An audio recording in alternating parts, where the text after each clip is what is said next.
Hi everyone, in today's video I will talk about volume activation for Windows Server.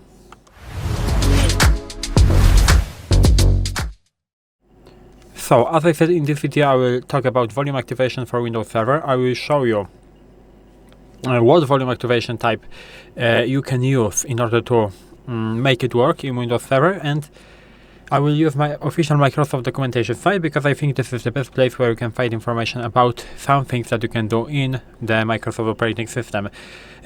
So I am now in the overview section. Later we will go into this plan for volume activation because here you have volume activation types that you can use. I'm not going to read it all. I will show you some more, I think the most important things that you have to know in this topic of volume activation. So, first of all, maybe we'll read, because I think this is important, what is a volume activation. Volume activation is the process that Microsoft volume licensing customers use to automate and manage the activation of Windows operating system, Microsoft Office, and other Microsoft products across large organizations. Volume licensing is available to customers who purchase software under various volume programs, such as, for example, Open and Select.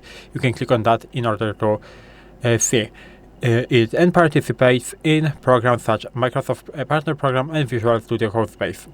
Now, volume activation is a solution that automates and manages products activation on computers running Windows that are licensed under a volume licensing program. Volume activation is also used with other software from Microsoft, most notably the Office suites that are sold under volume licensing agreement and that support volume activation. And now, maybe that's enough, and now maybe we will move to plan for volume activation, because here we have some options of activation models. So, as you can see, right there we have activation models. So, for a user or IT department, there are no significant choices about how to activate products that are acquired through retail of OEM channels. The OEM performs the activation at the factory, and the user of the IT department don't need to take any activation steps. With retail product, or the volume activation management tools, which discussed later in this guide, helps track and manage keys. For each retail activation, the following option can be chosen. You have either online activation, telephone activation, or VAMT proxy activation. And now, telephone activation is primarily used in the situation where a computer is isolated from all networks. VAMT proxy activation with retail keys is sometimes used in the IT department wants to centralize retail activation. VAMT also can be used when a computer with a retail version of the operating system is isolated from the internet but connected to the LAN. For volume-licensed products, however, the best method or combination of methods must be determined to use in the environment. For currently supported versions of Windows Pro and Enterprise, one of the following models can be chosen. And now I will talk about these models. The first one is multiple activation keys. The second one is KMS, which is Key Management Service, and the last one is Active Directory-based activation.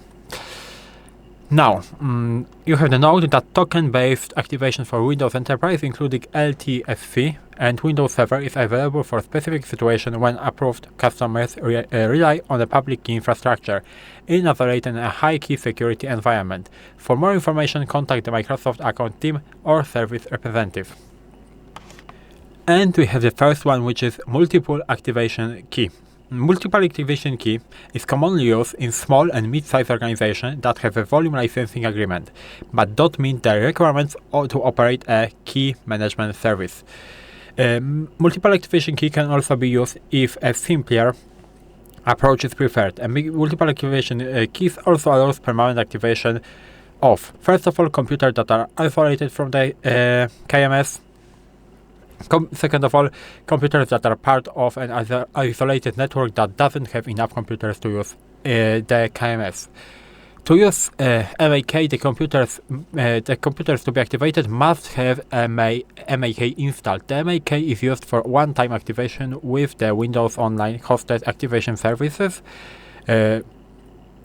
service.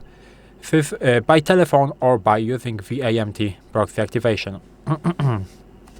Now, in the simplest terms, MAK acts like a retail key, except that MAK key is valid for activating multiple computers.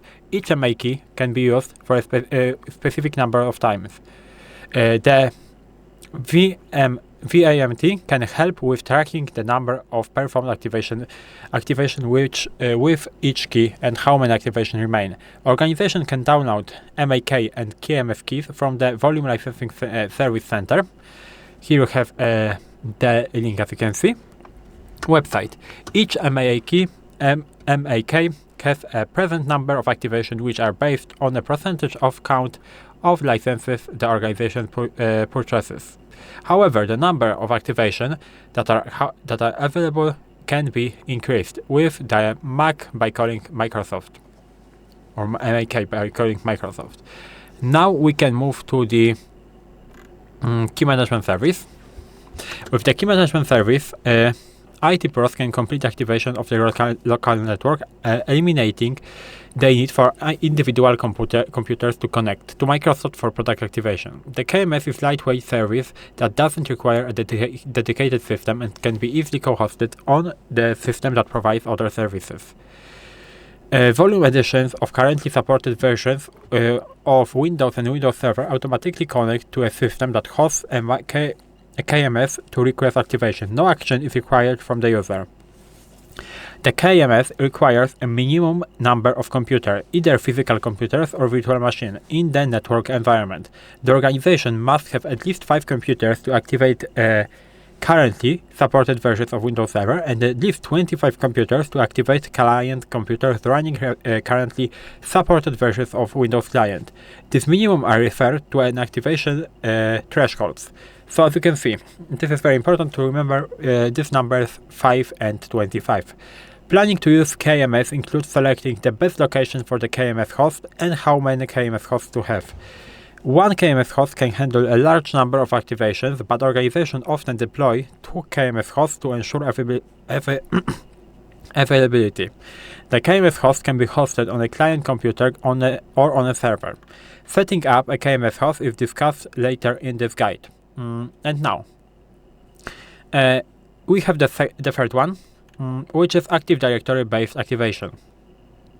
Active Directory-based activation is similar to activation by using the KMS, but the activated computer doesn't need to maintain periodic connectivity with the KMS host. Instead, a domain joined computer running currently supported version of Windows or Windows Server queries ADDC for a volume activation object that is stored in the domain. The operating system checks the digital signatures that are now contained in the activation object and then activates the device. Active Directory-based activation allows enterprises to activate computers through a connection to their domain. Many computers have computers at remote branch location where it's impractical to connect to a KMS or wouldn't reach a KMS activation threshold. Rather than use the MAK, Active Directory-based activation provides a way to activate computers running currently supported version of Windows or Windows Server, as long as the computer can contact the company's domain. Active Directory-based activation offers the advantage of extending volume activation services everywhere where there's already a domain presence. And these are the 3 basically activation types that you can use in order to